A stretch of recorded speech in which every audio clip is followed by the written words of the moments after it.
Hello everyone, जय हिंद, वंदे मातरम।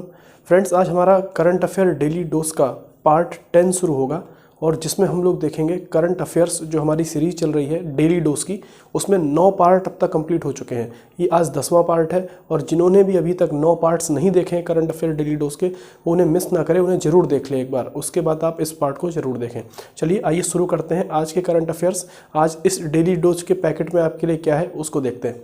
आज का पहला क्वेश्चन हमारे पास है। पहला क्वेश्चन है, national film archive of India, national film archive of India ने किस फिल्म को अपने संग्रह में शामिल किया है? तो ध्यान रखिए, इंपॉर्टेंट क्वेश्चन है क्योंकि मूवी भी बड़ी इंपॉर्टेंट है। तो देखिए, नेशनल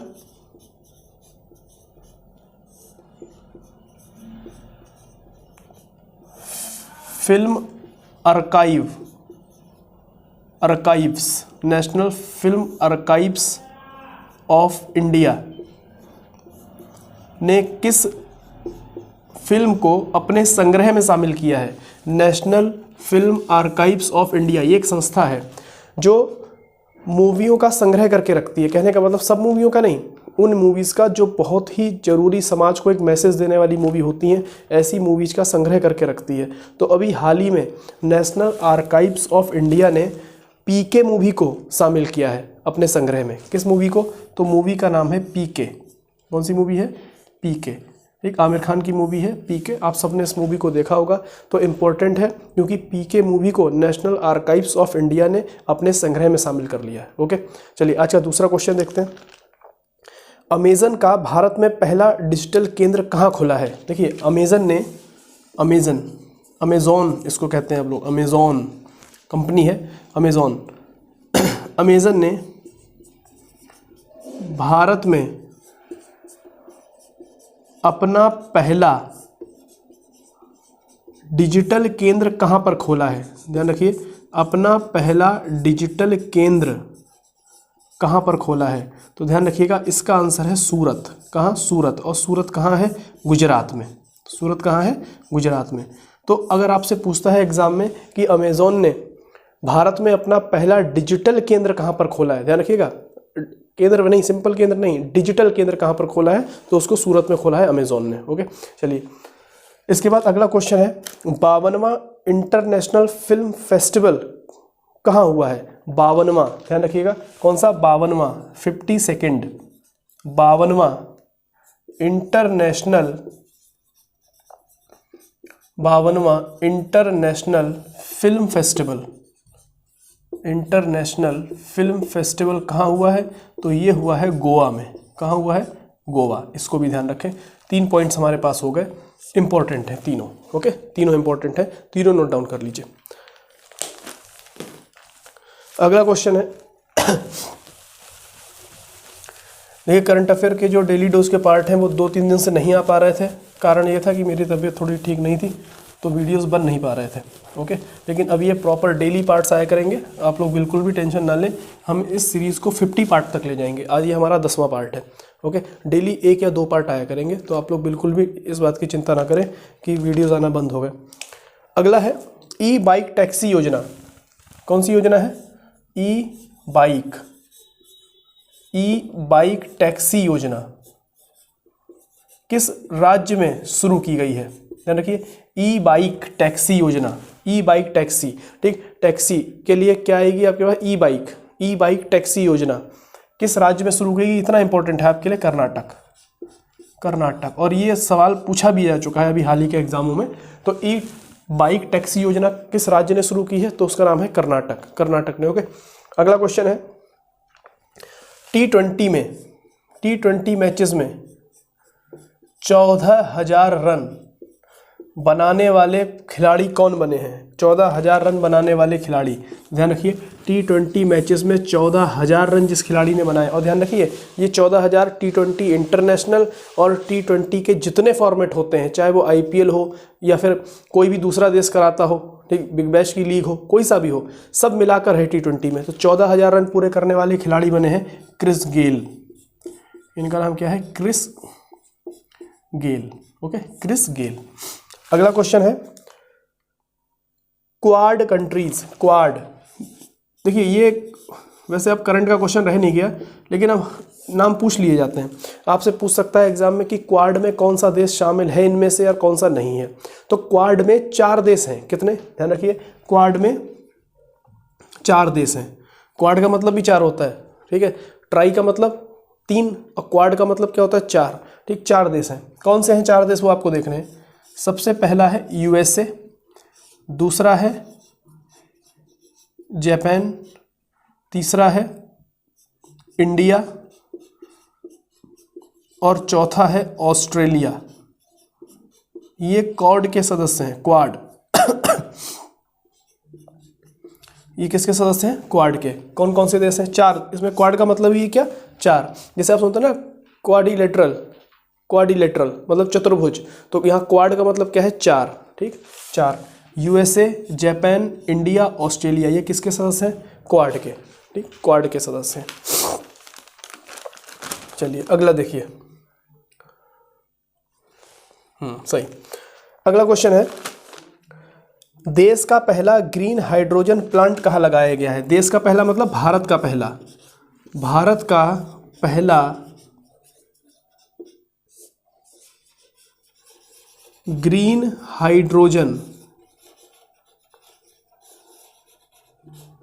प्लांट कहाँ लगाया गया है। ध्यान रखिएगा, कौन सा प्लांट, हाइड्रोजन प्लांट नहीं, ग्रीन हाइड्रोजन प्लांट, ठीक। जिस शब्द में आजकल जिस चीज़ में भी ग्रीन लग जाए आप समझ जाना उसका मतलब पर्यावरण को शुद्ध रखने से है। तो ग्रीन, ठीक, ग्रीन पर्यावरण को शुद्ध रखने से मतलब है। तो ऐसा प्लांट जहाँ पर किसका उत्पादन होगा, हाइड्रोजन का, लेकिन कैसे तरीके से, जो पर्यावरण को नुकसान ना पहुँचाए।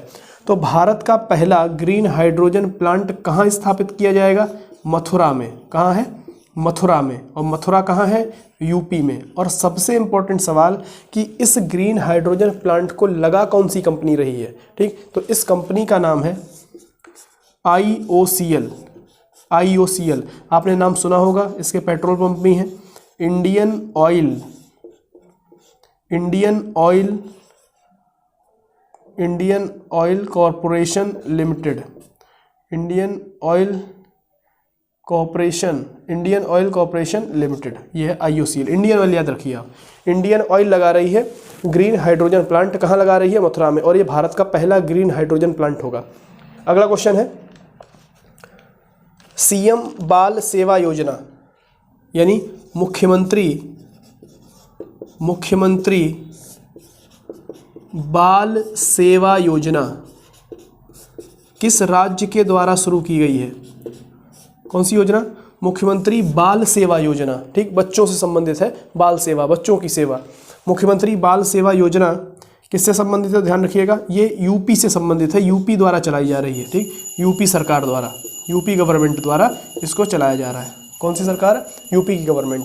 मुख्यमंत्री बाल सेवा योजना, इसमें है क्या, देखिए, कोरोना बीमारी के कारण, कोरोना के कारण अनाथ हुए बच्चों की सहायता की जाएगी। इसमें किसकी सहायता, कोरोना के कारण अनाथ हुए बच्चों की सहायता। कोरोना के कारण जिन बच्चों के माँ बाप खत्म हो गए हैं और जो बच्चे अनाथ हो गए हैं उनकी सहायता की जाएगी, उनको सुरक्षा प्रदान की जाएगी। कौन सी योजना के तहत, यूपी में मुख्यमंत्री बाल सेवा योजना के तहत, ठीक है। बहुत ही इंपॉर्टेंट क्वेश्चंस हैं, आप नोट डाउन इसको करते रहिए, ओके।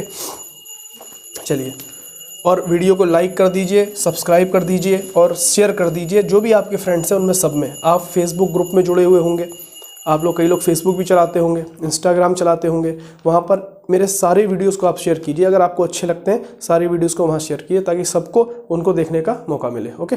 चलिए अगला क्वेश्चन है, नीट।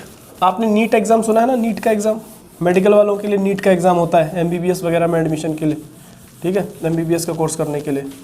तो नीट के एग्ज़ाम का सेंटर कहाँ, नीट का एग्ज़ाम कौन, इंडिया में ही तो होता है, ठीक। लेकिन पहली बार ऐसा हुआ कि नीट के एग्ज़ाम के लिए विदेश में भी एक सेंटर रखना पड़ गया। कहाँ सेंटर रखना पड़ा, विदेश में। और यही आपसे सवाल पूछेगा, नीट के एग्ज़ाम का जो सेंटर विदेश में बना है, पहली बार वो सेंटर बना कहाँ है। तो ध्यान रखिए, वो सेंटर बना दुबई में। और दुबई कौन से देश में है, UAE में। कहाँ, UAE में। तो लिखिए, नीट एग्ज़ाम का नाम क्या है? नीट। आप में से ज़्यादातर लोग जानते होंगे और आप में से ज़्यादातर ने एग्ज़ाम दिया भी हो। नीट का पहला विदेशी एग्ज़ाम सेंटर, यानी दूसरे देश में, अपने देश में नहीं, दूसरे देश में सेंटर कहाँ आया? पहला विदेशी एग्ज़ाम सेंटर। तो ध्यान रखिए ये सेंटर कहाँ था? दुबई में। दुबई में। और दुबई कौन से देश में है? यूएई में, संयुक्त अरब अमीरात, यूनाइटेड अरब एमिरेट्स। ठीक है, यूएई में दुबई। यूएई की राजधानी क्या है? यूएई की राजधानी अबू धाबी। अबू धाबी, जहाँ पर हाल ही में T20 वर्ल्ड कप हुआ था अभी। ठीक है, चलिए अगला क्वेश्चन है, इथेनॉल का सबसे बड़ा उत्पादक भारत में कौन है? भारत में इथेनॉल का सबसे बड़ा उत्पादक, ये भारत की बात हो रही है। इथेनॉल का भारत में सबसे बड़ा उत्पादक कौन सा राज्य है? सबसे बड़ा उत्पादक राज्य, तो ध्यान रखिए भारत में इथेनॉल का सबसे बड़ा उत्पादक राज्य है उत्तर प्रदेश। कौन सा? उत्तर प्रदेश। और यूपी के एग्ज़ाम्स के लिए ये क्वेश्चन बहुत ज़्यादा इंपॉर्टेंट है, क्योंकि यूपी से जुड़ी हुई कोई भी चीज़ होगी, कोई भी घटना होगी, हमारे लिए ज़्यादा महत्वपूर्ण होती है। खासतौर से सुपर टेट के एग्ज़ाम, यूपी पुलिस के एग्ज़ाम, इनके लिए ज़्यादा इंपॉर्टेंट है। ठीक, यूपी से जुड़ी हुई घटना है, इसको आपको याद रखना है। चलिए इथेनॉल का फॉर्मूला होता है C2H5OH। क्या होता है? C2H5OH। इसको भी ध्यान रखिएगा, C2H5OH। और C2H5OH ही किसका फार्मूला है? दारू का, शराब, जो दारू पी जाती है उसका फार्मूला भी क्या है? C2H5OH। और जहरीली शराब की अगर बात करें तो जहरीली शराब का फार्मूला होता है CH3OH। क्या होता है? CH3OH। ये हो जाती है जहरीली शराब। ये कैसी शराब है? ये जहरीली शराब है। और ये जो ह्यूमन कंज्यूम कर सकता है, मानव जो कंज्यूम कर सकता है, मानव जो पी सकता है, वो वाली शराब है। ठीक, इथेनॉल। तो इथेनॉल का सबसे बड़ा उत्पादक कौन सा है? कौन है? वो यूपी है। ठीक है, यूपी। चलिए यहीं लिखता हूँ इसको। अगला क्वेश्चन है, सोशल मीडिया प्लेटफॉर्म। देखिए, अच्छा फेसबुक क्या है बताइए? फेसबुक सोशल मीडिया प्लेटफॉर्म है नहीं। फेसबुक के थ्रू, फेसबुक ऐसा मंच है, प्लेटफॉर्म माने मंच, ऐसा मंच है जिसके थ्रू आप लोगों से जुड़ सकते हैं, समाज से जुड़ सकते हैं। सोशल मीडिया प्लेटफॉर्म है फेसबुक। बताइए फेसबुक कहाँ का है? फेसबुक कहाँ का है? कौन से देश का है? यूएसए का, अमेरिका का। ठीक, इसी तरह ट्विटर भी क्या है? ट्विटर भी एक सोशल मीडिया प्लेटफॉर्म है। तो ये सोशल मीडिया प्लेटफॉर्म एक और है, वो आपको बताना है कहाँ का है। सोशल मीडिया मंच या सोशल मीडिया प्लेटफॉर्म, इसका नाम है, एक है जोगाजोग। क्या नाम है? जोगाजोग। ये सोशल मीडिया प्लेटफॉर्म का नाम है। जैसे फेसबुक होता है, ट्विटर होता है, उसी तरह से एक नाम और है, जोगाजोग। आपने कभी सुना है? नहीं सुना? नहीं सुना तो कोई बात नहीं, ये आपसे यही पूछेगा, सोशल मीडिया प्लेटफॉर्म जोगाजोग किस देश ने बनाया है? जैसे फेसबुक अमेरिका ने बनाया है, अमेरिका में मार्क जकरबर्ग कहाँ के? अमेरिका के। उसी तरह से जोगाजोग को किस देश ने बनाया है? तो बांग्लादेश ने। किसने? बांग्लादेश ने। जोगाजोग को किसने बनाया है? बांग्लादेश ने। ठीक, बांग्लादेश, बांग्लादेश द्वारा सोशल मीडिया, आप सुन लीजिए, सोशल मीडिया प्लेटफॉर्म जोगाजोग किस देश के द्वारा तैयार किया गया है? बांग्लादेश के द्वारा। ओके, बांग्लादेश। चलिए अगला है ट्रांसजेंडर्स को। देखिए, एक मेल होता है, एक फीमेल होता है। दो जेंडर हुआ करते थे पहले, अब एग्जाम फॉर्म भी भरेंगे दो जेंडर देखते हैं। अब एक जेंडर और बढ़ गया है जिसका नाम है ट्रांसजेंडर। ठीक, मेल, फीमेल एंड ट्रांसजेंडर। तो जो ना मेल है ना फीमेल है वो किस में आएंगे? ट्रांसजेंडर में आएंगे। ठीक, तो ट्रांसजेंडर्स के लिए नौकरी में आरक्षण देने वाला, ध्यान रखिएगा, नौकरी में आरक्षण देने वाला, नौकरी मतलब सरकारी नौकरी। ठीक, नौकरी में आरक्षण देने वाला पहला राज्य कौन सा बन गया है भारत का? पहला राज्य कौन है? तो ध्यान रखें, पहला राज्य है कर्नाटक, जिसने ट्रांसजेंडर्स को सरकारी नौकरी में आरक्षण प्रदान किया है। ठीक है, तो ट्रांसजेंडर्स को सरकारी नौकरी में आरक्षण देने वाला राज्य कौन सा है? वो है कर्नाटक। कौन सा? कर्नाटक। ओके, चलिए अगला क्वेश्चन है, अभी ये ओलंपिक का क्वेश्चन है और ओलंपिक में मैं मोस्टली क्वेश्चंस आपको करा चुका हूँ, लेकिन अब रिपीट होते रहेंगे बीच बीच में, तो आपकी भी इन्फॉर्मेशन बढ़ती रहेगी। आप नोट डाउन कर सकते हैं उसको। ठीक है, आपका भी रिवीजन हो जाएगा। तो क्वेश्चन ये है कि रवि दहिया किस खेल से संबंधित है बताइए, यही क्वेश्चन है, इन्हीं पर क्वेश्चन है, तो थोड़ी बहुत हम जानकारी ले लेंगे। तो रवि दहिया किस खेल से संबंधित है? कुश्ती से। किससे? कुश्ती से। रवि दहिया ओलंपियन है। रवि दहिया कौन से खेल से संबंधित है? तो कुश्ती से संबंधित है, पहली बात।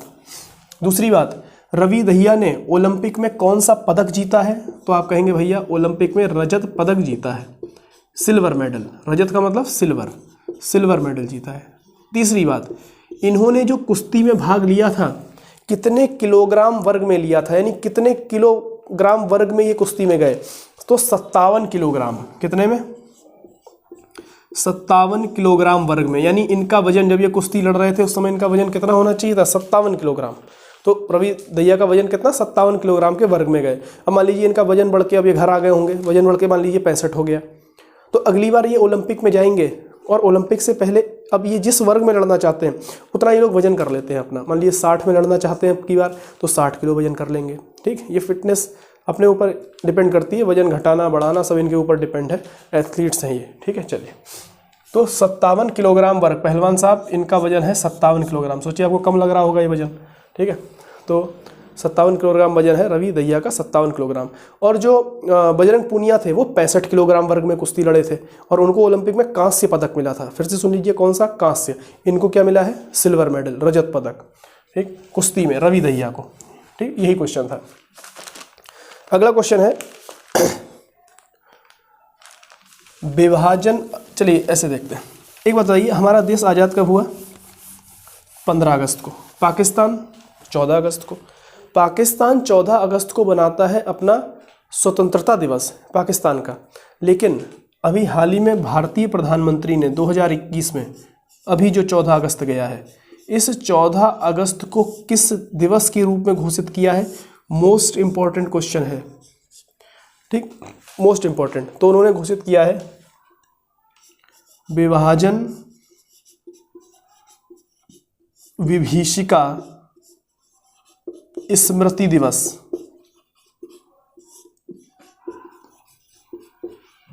स्मृति दिवस यानी विभाजन के समय जो विभीषिका हुई थी, विभीषिका का मतलब क्या होता है? भयंकर अत्याचार, उसके स्मृति दिवस के रूप में। क्योंकि जब देश का बंटवारा हुआ, 15 अगस्त को भारत आज़ाद हो गया मध्यरात्रि में, 14 अगस्त को पाकिस्तान हो गया, तो उस समय क्या हुआ, एक देश से दूसरे देश में लोग आ रहे थे तो काफ़ी मारकाट हुई थी। हमारे इधर के लोगों ने उधर के लोगों को मारा, उधर से आने वालों को वहाँ के लोगों ने मारा।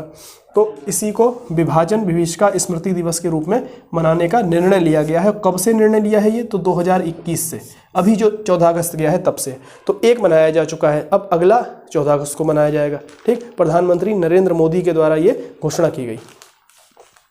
इसका अगला क्वेश्चन है काकोरी कांड। काकोरी कांड का नाम बदलकर क्या कर दिया गया है? तो ध्यान रखिए, काकोरी कांड का नाम बदलकर कर दिया गया है काकोरी ट्रेन एक्शन। क्या कर दिया गया है?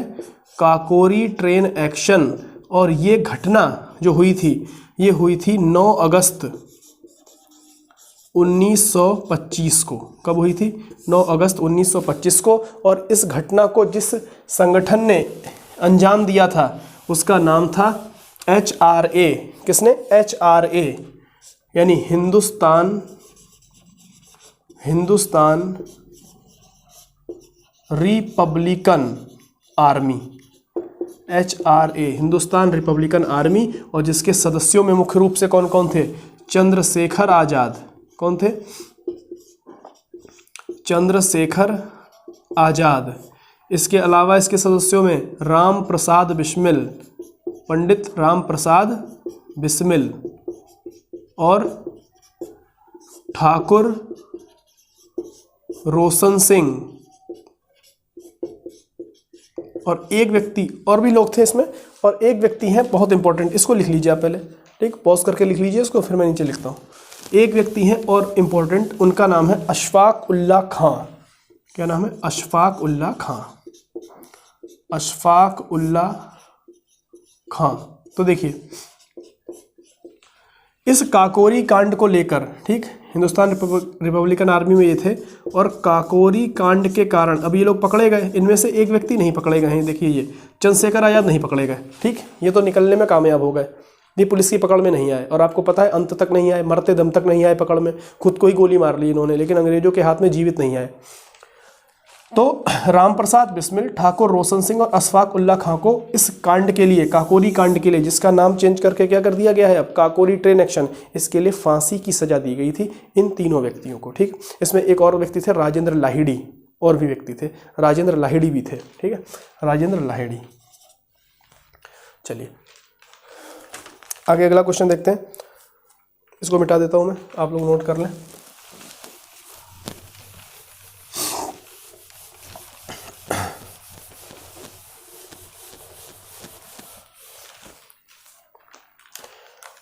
चलिए अगला क्वेश्चन है, राष्ट्रीय हथकरघा दिवस कब मनाया जाता है? देखिए राष्ट्रीय हथकरघा दिवस, राष्ट्रीय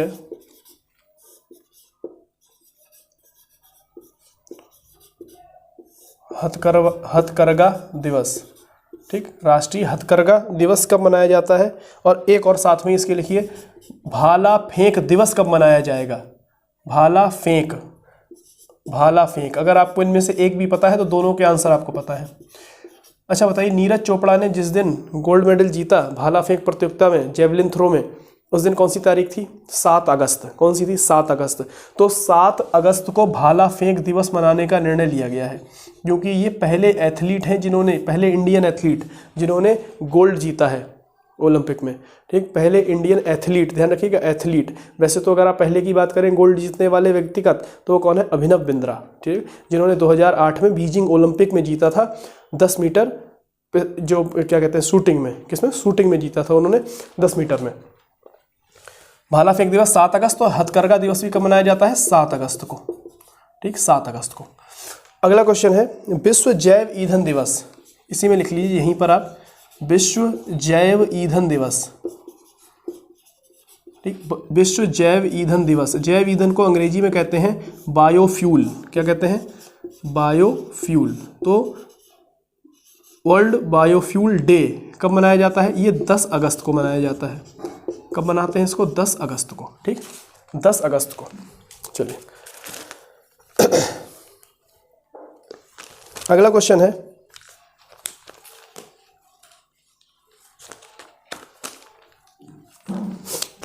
अगला क्वेश्चन हमारे पास है, इंडियन एयरफोर्स ने दुनिया का सबसे ऊंचा एयर ट्रैफिक कंट्रोल टावर, ठीक, इंडियन एयरफोर्स की बात हो रही है, इंडियन एयरफोर्स के द्वारा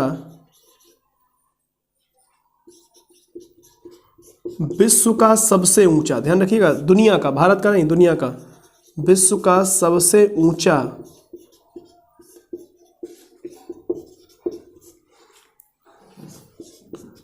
air traffic control tower, air traffic control tower कहाँ लगाया है? ठीक, कहाँ स्थापित किया है, कहाँ लगाया है? तो ध्यान रखिए लद्दाख में। कहाँ? लद्दाख। और लद्दाख में भी कहाँ? लद्दाख क्या है? यूटी है। लद्दाख के न्योमा में, जगह का नाम क्या है? न्योमा। लद्दाख के न्योमा में, ठीक, जगह का नाम है न्योमा, और यूटी का नाम क्या है? केंद्र शासित प्रदेश लद्दाख। तो इंडियन एयरफोर्स के द्वारा लगाया गया, ध्यान रखिएगा किसके द्वारा? इंडियन एयरफोर्स द्वारा विश्व का सबसे ऊंचा air traffic control tower, air traffic को कंट्रोल करने के लिए, ठीक, जहाजों की आवाजाही को कंट्रोल करने के लिए, एयर ट्रैफिक को कंट्रोल करने के लिए। ओके, चलिए ये आज का इंपॉर्टेंट क्वेश्चन था। अब एक क्वेश्चन और आपसे क्वेश्चन है कि अपने डेब्यू मैच में ही, ध्यान रखिए, पहला मैच खेले हैं और पहले ही मैच में हैट्रिक लगाने वाले बॉलर का क्या नाम है, खिलाड़ी का क्या नाम है? ध्यान रखिए टी20 क्रिकेट में उन्होंने डेब्यू किया था, टी20 मैच खेल रहे थे, टी20 मैच में उनका पहला ही मैच था, डेब्यू मैच था टी20 का, और पहले ही मैच में उन्होंने क्या कर दिया? हैट्रिक लगा दी। यानी 3 विकेट लगातार लेना, 3 बॉल पर लगातार 3 विकेट लेने को क्या कहते हैं? हैट्रिक कहते हैं। तो इनका नाम है नाथन एलिस। क्या नाम है? Nathan Ellis. Nathan Ellis, Nathan Ellis, ठीक। अंग्रेजी में अगर लिखेंगे तो इंग्लिश में ये स्पेलिंग है इनके नाम की, Nathan ELLIS, Nathan Ellis. Nathan Ellis ये कहाँ के हैं? कौन सी टीम के हैं? तो ये ऑस्ट्रेलिया के हैं। ऑस्ट्रेलिया टीम के। ये T20 में मिचेल स्टार्क की जगह पे आए थे। आपने मिचेल स्टार्क का नाम सुना होगा, ऑस्ट्रेलिया में बॉलर हैं, बहुत अच्छे बॉलर हैं मिचेल स्टार्क, उनकी जगह पे आए हैं ये।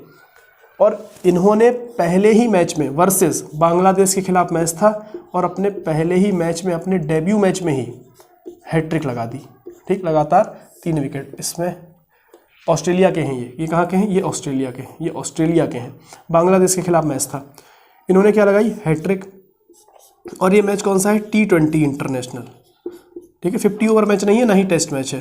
तो T20 इंटरनेशनल मैच में पहले ही डेब्यू मैच में हैट्रिक लगाने वाले। तो डेब्यू मैच का मतलब होता है पहला मैच, पदार्पण मैच। ठीक, डेब्यू मैच में हैट्रिक लगाने वाले पहले बॉलर बन गए दुनिया के। अभी तक ऐसा किसी ने नहीं किया कि डेब्यू मैच में आकर T20 में किसी ने हैट्रिक लगा दी हो। ठीक है, चलिए